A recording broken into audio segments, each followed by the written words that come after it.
ప్రకృతి రమణీయం. కన్నుల సోయగం. దట్టమైన మేఘాలు కమ్ముకున్న మంచు శిఖరాలు, మేఘాన్ని ముద్దాడే కొండలు ఇవన్నీ చూడాలంటే ఏ కొడైకెనాలో, కులుమనాలో వెళ్ళాలి.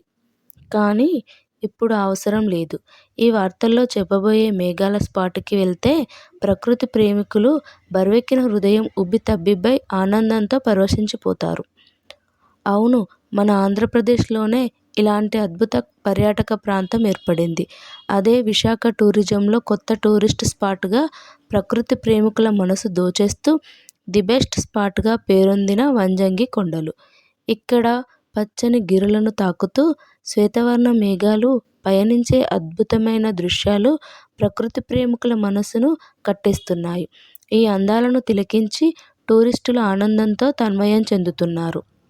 సాధారణంగా ఇలాంటి సీన్స్ మైథలాజికల్ సినిమాల్లో చూస్తాం. డైరెక్టర్లు నారదుడు తంబుర వాయిస్తూ పాలకడలిలో శేషతల్పంపై విష్ణుమూర్తి పవళించిన సీన్స్ ఇలాంటి మేఘాల్లో షూట్ చేసినట్లు పెట్టి అదరహో అనిపిస్తారు. సేమ్ అలాంటి ఈ వంజంగి కొండలను ఇప్పుడు చూసేందుకు ఒక్క తెలుగు రాష్ట్రాల నుంచే కాక ఇతర రాష్ట్రాల నుంచి కూడా అధిక సంఖ్యలో పర్యాటకులు క్యూ కడుతున్నారు. మరీ ముఖ్యంగా శీతాకాలంలో సందర్శకుల తాకిడి వంజంగి కొండలకి ఎక్కువగా ఉంటుంది. పర్యాటకులందరూ పాడేరులో బస చేసి వేకువజామున వంజంగి మేఘాల కొండలను చూసేందుకు బయలుదేరుతారు. విశాఖపట్నం నుంచి 100 కిలోమీటర్ల దూరంలో ఉంది వంజంగి హిల్స్. ఏడాది వ్యవధిలోనే సుమారు 2 లక్షలకు పైగానే పర్యాటకులు వంజంగి హిల్స్‌ను సందర్శించారు. ఇక ఎందుకు ఆలస్యం, మీరు కూడా మీ ఫ్యామిలీతో వెళ్లి చూసేయండి. వంజంగి హిల్స్ అందాలను చూసి తరించండి.